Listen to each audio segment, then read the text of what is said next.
नहीं है कि पाकिस्तान मुस्लिम लीग नून जो है या मरियम सफदर या शहबाज शरीफ या नवाज़ शरीफ या इनके हवारी औरत कार्ड इस्तेमाल कर रहे हैं, बल्कि ये बार बार होता है। लेकिन मैं कुछ तारीख़ आपके सामने रखना चाहता हूँ। दर्दनाक है लेकिन रखनी पड़ेगी। ये आगाज़ फ़ातिमा जना साहबा से हुआ। यहाँ बैठे हुए कुछ सीनियर सहाफ़ी उन तमाम दिनों के चश्मदीद गवाह हैं कि क्या हुआ था, क्योंकि फ़ातिमा जना हमारी माँ की तरह हैं पूरी कौम की।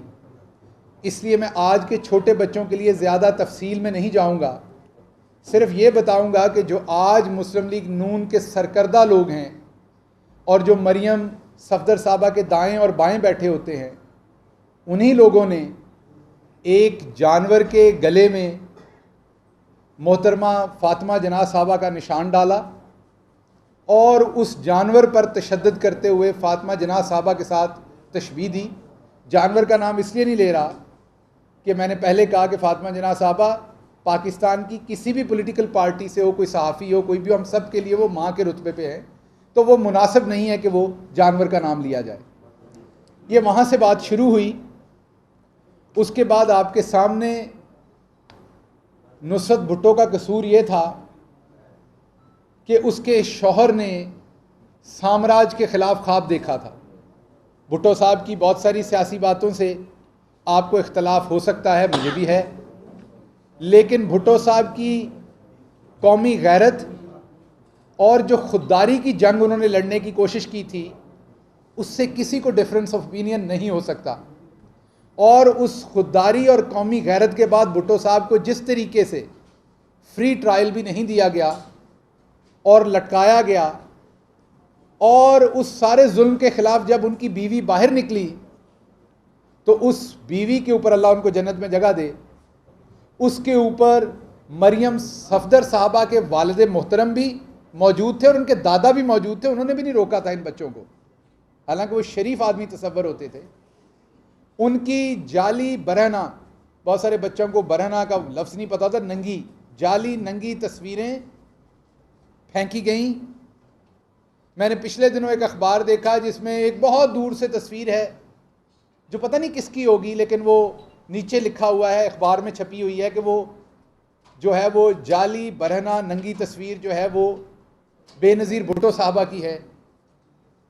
और फिर उनको, आपको याद होगा, कुत्ते नहलाने वाले यहूदी एजेंट, अंग्रेज़ों के एजेंट, ये मैं नहीं कह रहा, ये नवाज़ शरीफ साहब फैसल मस्जिद के हाथे में खड़े होके एक जलसा कर रहे थे ज़ियाउल हक मरहूम की बरसी के ऊपर। ये वहाँ पर वो खड़े होके फरमा रहे थे।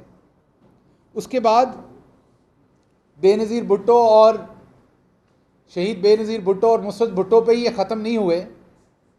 जमायमा ख़ान पाकिस्तान आई, उन्होंने इस्लाम कबूल किया, उनको यहूदी एजेंट बनाया गया, यहूदी लॉबी उनके थ्रू इमरान ख़ान के साथ लगाई गई।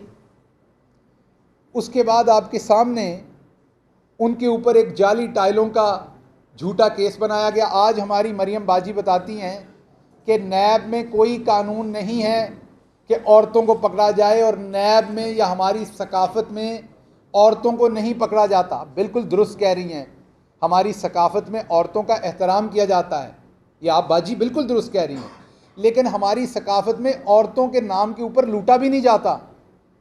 हमारी सकाफ़त में तो लोग इतने मोहतात होते हैं, हमारी सकाफ़त में बहुत सारे लोग इलेक्शन लड़ते हैं तो अपनी बेगमात की तस्वीरें भी नहीं लगाते वहाँ पर, वो सिर्फ नाम लिखा होता है।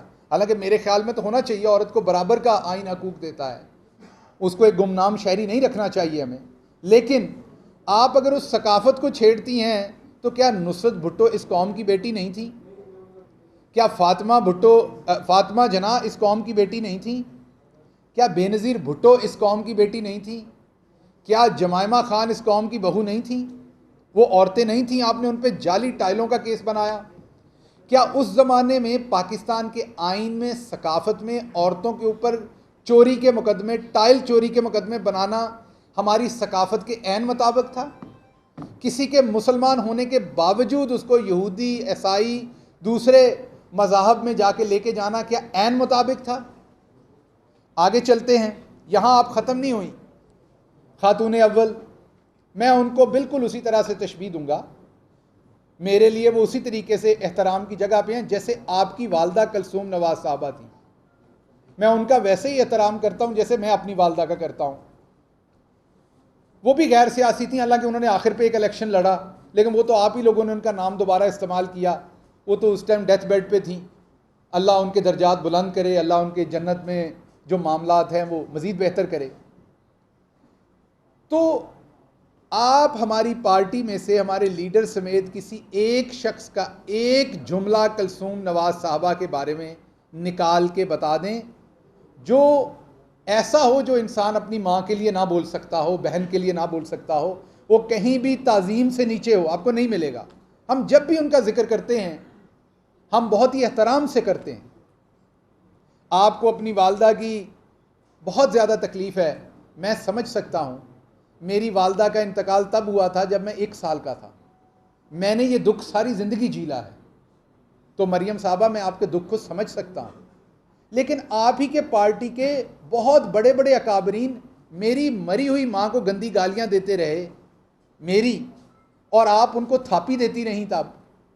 तब औरतों की तहकीर, औरतों की इज़्ज़त, औरतों का एहतराम हमारे कल्चर में नहीं था, और स्पेशली मरी हुई औरतों का, मरी हुई माँओं का, क्योंकि माएँ तो साझी होती हैं।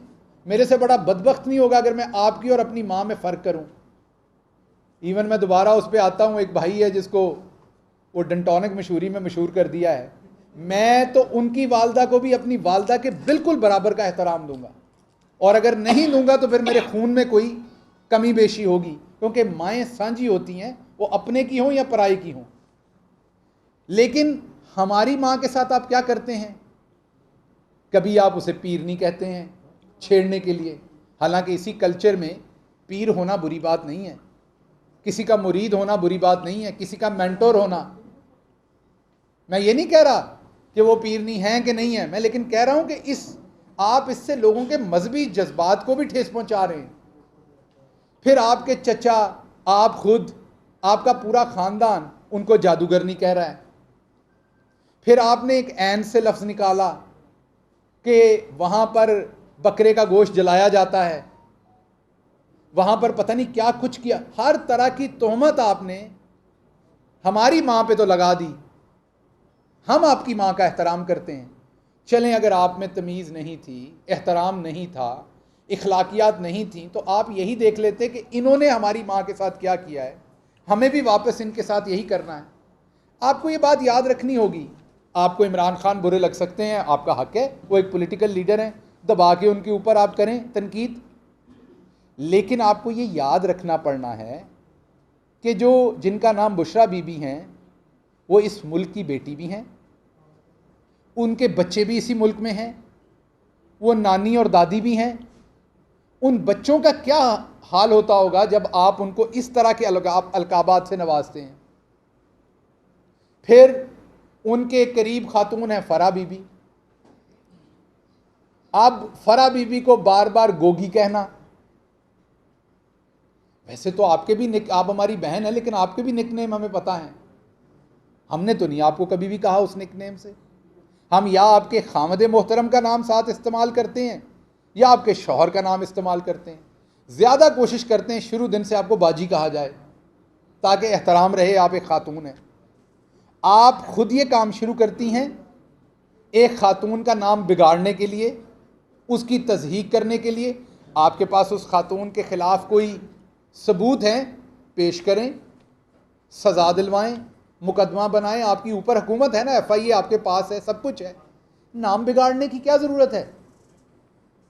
और आपके तो अपने एक MPA की बहू हैं वो, तो आप कम अज़ कम, मुझे समझ है, जैसे आप लोगों ने आयशा आहद के साथ किया था, उसकी जवान बेटी के साथ किया था, आपके यहाँ एहतराम वाला कोई काम नहीं है।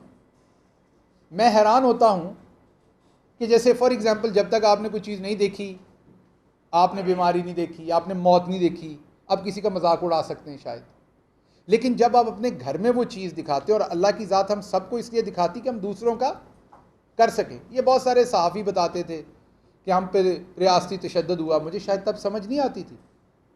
अब एक दिन चौधरी गुलाम हुसैन साहब मुझे बता रहे थे कि 21 दिन उन्हें लाहौर के शाही किले के एक छोटे से एक सेल में रखा गया, और जब वो बता रहे थे तो उन्हें उस पे उनकी आंखों में आंसू नहीं थे। जो अगली बात उन्होंने की उस पर उनकी आंखों में आंसू थे कि 21 दिन तक उनकी माँ ने ना अच्छी तरह से खाना खाया ना गुस्ल लिया, क्योंकि वो घर में तड़प रही थी। कसूर उसका क्या था? वो लिख रहा था बेचारा, साफ़ी था, क्योंकि मिडिल क्लास था, माड़ा बंदा था, तो उठा के अंदर दे दिया। अब मुझे हैरानी होती है जब राना सनाउल्लाह तशद्दुद के बारे में बयान देते हैं। उनसे कहीं ज़्यादा अक्लमंद हमारी बहन उनकी बेगम है, जिन्होंने एक दफ़ा अपने शौहर को मुसीबत में देखा तो अब वो किसी और जो मुसीबत में आता है उसके लिए वो दुआ करती हैं। तो मैं राना साहब को ये कहूँगा कि जब इंसान के साथ एक दफ़ा हो जाए तो फिर वो दूसरों के दर्द को एहसास करना उसकी ज़िम्मेदारी बन जाती है। अल्लाह मियाँ इससे ज़्यादा और आपके साथ कुछ नहीं कर सकता होता। ये मैक्सिमम होता है कि आपको दिखाए ताकि आप दूसरे का एहसास कर सकें। तो आप ये पुरतशद्दुद बयानात ना दिया करें। ये आपने भी सह के देख लिया हुआ है, मैंने भी सह के देख लिया हुआ है, और हम दोनों को पता है कि ये कोई अच्छी चीज़ नहीं है, और इससे दूसरों को ह्यूमिलिएट करने की कोशिश करना, बुनियादी तौर पर आप अपने आप को ह्यूमिलिएट करने की कोशिश कर रहे हैं। मैं वापस आता हूँ उसी मौजू पे। अब मसला ये है मरियम साहबा का कि इनके वालिद का एहतराम ज़रूरी है, मरियम बाजी का एहतराम ज़रूरी है, लेकिन हमारी माओं का एहतराम ज़रूरी नहीं है। बुशरा बीबी किसी की माँ नहीं है, किसी की बीवी नहीं है, इस मुल्क की बेटी नहीं है। उनके बारे में औरत कार्ड काम नहीं आना, अपने बारे में आना है। मरियम बाजी से किसी ने यह पूछना है कि औरत कार्ड हमेशा आपके लिए है, ये यहूदी कार्ड हमेशा आपके लिए है, ये कादियानी कार्ड हमेशा आपके लिए है, ये लोगों के गैर मुल्की एजेंट होना कार्ड हमेशा आपके लिए है। फिर ऑडियोज़ आई, आपने देखा हमारे औरतें हमारे माशरे में, मैं मरियम बीबी से ये बिल्कुल अग्री करता हूँ कि हमारे यहाँ बड़ा एहतराम रखना चाहिए, लेकिन जिस तरह की बातें सहाफ़ियों के बारे में ऑडियोज़ में मरियम बीबी की आई, हमारी औरतें ये बातें भी नहीं करती। फिर ऑडियोज़ में जिस तरीके से इन्होंने अपने दामाद के लिए सिफारिश करके बार बार कहते हैं कि हमारी हुकूमत में इंपोर्ट तब तक हुआ जब तक कश्मीर को एक जिंदा लाश बनाने की नाकाम कोशिश में हिंदुस्तान ने जब तक उसे बड़ी जेल नहीं बनाया था तो बिल्कुल इंपोर्ट जायज़ थी। सबने मंगवाया होगा, आपके दामाद ने भी मंगवाया। जब उन्होंने कश्मीरियों के साथ किया, और वो आप ही खोल के गए हुए थे, वो इंपोर्ट हमने नहीं खोली थी। जब कश्मीरियों के साथ वो किया गया तो हमने बंद कर दिया। अब आप अपने चचा से करप्शन के थ्रू वो एक प्लांट मंगवाना चाहती हैं, और सबने ऑडियो सुन ली, और बाहर आप सफ़ेद झूठ बोल रही हैं, और आपके चचा भी झूठ बोल रहे हैं कि मुझे कोई सिफारिश नहीं की। बाहर आप कहती हैं कि जब पेट्रोल बढ़ता है तो नवाज शरीफ साहब गुस्से से उठ के चले जाते हैं, और मैं किसी ऐसे फैसले को इंडोर्स नहीं करती। आप अपने चंद लोगों से ट्वीट कराती हैं, और उनके ऊपर आप खुद से ट्वीट करती हैं कि मैं इस फैसले के साथ नहीं हूँ, और आपकी ऑडियो में साफ पता चल रहा है कि आप अपने चचा को कह रही हैं कि बढ़ा दें कीमत, कोई मसला ही नहीं है। सो मरियम बाजी, वैसे तो मर्दों को भी झूठ नहीं बोलना चाहिए, लेकिन क्योंकि औरतों का यहाँ एहतराम ज़्यादा है तो औरतों को ज़्यादा इसका ख्याल करना चाहिए कि उन्हें इस तरीके से खुल्लम खुल्ला झूठ और तूफ़ान नहीं करना चाहिए ताकि उनका एहतराम किया जा सके। अब आपका असल घर लंदन में, आप कहती थी आपको यही पासपोर्ट ट्रे में रख के दिया जाएगा तो आप वापस फेंक देंगी। अभी आपने बहुत हीलो हुज्जत करके अदालत से अपना पासपोर्ट लिया, और आपने ये भी कहा कि आपने जो एक वो चोरी का NRO लिया, जो कवानीन चेंज हुए, मैंने उसके तहत फ़ायदा नहीं लिया, मैंने मेरिट पे लिया। इसका मतलब बाकी तमाम को फैसला मेरिट के ख़िलाफ़ हो रहा है। अब तो ये मरियम बीबी ने खुद कह दिया, और मुझे यकीन है कि सुप्रीम कोर्ट में जो नैब अमेंडमेंट्स पे केस चल रहा है उसमें मरियम बीबी के इस बयान को ज़रूर शामिल किया जाएगा हमारे वकील साहब की तरफ से, कि मरियम खुद मान रही हैं कि जो लोग उसके तहत रिलीफ लेंगे वो मेरिट पे नहीं लेंगे। तो ये तो अब इन्होंने खुद मान लिया। अब आपका असल घर लंदन में, जहां लंदन तो क्या पाकिस्तान में कोई प्रॉपर्टी नहीं थी, आपके बच्चे लंदन में अपने, आपके अब्बा लंदन में, आपके अब्बा के बच्चे लंदन में, आपके अब्बा के बच्चों के बच्चे लंदन में, आपकी सर्जरी लंदन में, आपका सारा पैसा लंदन में, लेकिन आपने हुकूमत यहाँ करनी है, झूठ आपने यहाँ बोलना है, आपने तखरीबकारी सारी यहाँ करनी है। और अगर कोई पुलिस वाला, वो हसन था हमारा एक भाई सियालकोट में, जिसे शाबाश देती थी जब उन्होंने सियालकोट के अंदर हमारे वर्कर्स पे तशद्दुद किया, आप बताएं हमारे किसी ज़माने में हुआ? मैं पहले दिन से कह रहा हूँ, कल परसों हलीम आदिल शेख साहब ने, हमारे बड़े अहम लीडर हैं सिंध से, उन्होंने एक तस्वीर शेयर की जो राना सनाउल्लाह साहब की थी, जब उन पर बहुत तशद्दुद हुआ उससे और उसके बाद, और एक उसके ऊपर जुमला किया, मुझे ज़ाती तौर पर पसंद नहीं आया। मैं उस पर पहले ट्वीट करने लगा, फिर मैंने कहा वो और बढ़ेगा ट्वीट, मैंने नहीं किया। लेकिन जब मुझे हलीम आदिल मिलेंगे मैं उन्हें कहूँगा तशद्दुद हमारे किसी अपने पे, और ये मेरी पहले दिन मुजफ्फरगढ़ में भी मेरी यही स्टेटमेंट थी, मेरी यहाँ हाई कोर्ट के सामने भी यही स्टेटमेंट थी जब मेरे पे हमला किया गया था, मेरी इस्लामाबाद हाई कोर्ट के बाहर भी आज से 6 महीने पहले यही स्टेटमेंट थी, मेरी पिछले वीलॉग में भी यही स्टेटमेंट थी। मेरी एक ही स्टेटमेंट है जब इन पे तशद्दुद किया गया। ये भी औरत हैं, बल्कि नानी और दादी हैं। आपको तो कई दफ़ा गुस्सा लग जाता है ये रिश्ता आपको कहें, इनको बड़ा अच्छा लगता है जब हम ये कहते हैं। ये भी औरत हैं, जैसे आपने इनकी तस्दीक करने की कोशिश की थी, गाड़ी के शीशे तोड़े थे, मारा था, इनके साथ भी औरतें थीं। तो मरियम बाजी, अगर आपने औरतों का एहतराम करना है तो उसकी सबसे बड़ी जिम्मेदारी अब आप पे आयद होती है। उसकी वजह यह है कि आपके दादा से लेके आपके वालिद तक औरतों की तज़हीक करते आए हैं। ये कल्चर आपके ख़ानदान ने दिया हुआ है। कोई बात नहीं, सुबह का भूला शाम को घर आ जाए तो उसको भूला नहीं कहते। आपको अभी भी इसके ऊपर यू टर्न लेना चाहिए, रीथिंक करना चाहिए आपको। और जो आप बुशरा बीबी के बारे में आप और आपकी पार्टी मुग़ल्लज़ात फरमाते रहे हैं, आपको वहाँ से डिपार्चर लेना चाहिए। हम अभी भी आपकी माँ को अपनी माँ कह रहे हैं। हम अभी भी कुलसूम नवाज़ साहबा के लिए जब वो ज़िंदा थी तब भी अच्छे कलमात कहते हैं, जब वो इस जहान से चली गई तब भी अच्छे कलमात कहते हैं। आपको ये करना पड़ेगा। मुझे पता है आपके लिए मुश्किल है, आपकी बुनियादी फ़िक्र सोच जो है उसमें ये चीज़ें शामिल नहीं हैं, लेकिन कोशिश कीजिए, अगर आपने वाकई औरत कार्ड खेलना है तो 2 काम कीजिए अपनी फैमिली में। सबसे पहले तो जुनेद को ये बताइए कि उसने अगली पीढ़ी में अब औरतों का एहतराम करना है, क्योंकि आपके शौहर भी लोगों की औरतों के बारे में कभी स्विमिंग पूल के मामले बताते हैं, कभी वो कहते हैं बाथरूम में कैमरा लगाया हुआ था, कभी कहते हैं बेडरूम में कैमरा लगाया हुआ था, तो वो भी ढीले हैं इस सिलसिले में। तो अब आखिरी उम्मीद जुनेद रह गया है आपके ख़ानदान में हमारी। आप जुनेद की अब तरबियत करें, वहाँ जा रही हैं वो वहीं हैं, पोलो खेलने के साथ साथ उसे उसी पोलो ग्राउंड की साइड पे बिठा के समझाएं कि बेटा औरतों का एहतराम करना है।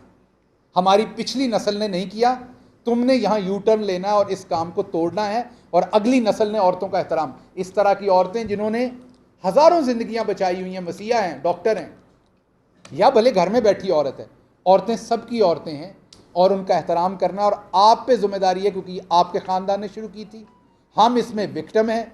और दूसरा काम जुनेद को कहना है कि अगर उसने, क्योंकि शाही ख़ानदान से है, आपके बाद तो वली हैद, आप इस मुल्क का उसी को बनाना चाहेंगी, तो जब इस मिडिल क्लास ग़ुलाम कौम के ऊपर आपने उनको मुसल्लत करना है तो उनको भी ये बता के करप्शन भी वो ज़रूर करेंगे, और ये भी कौमी खेल है आपका, कौमी मीन आपका ख़ानदानी खेल है।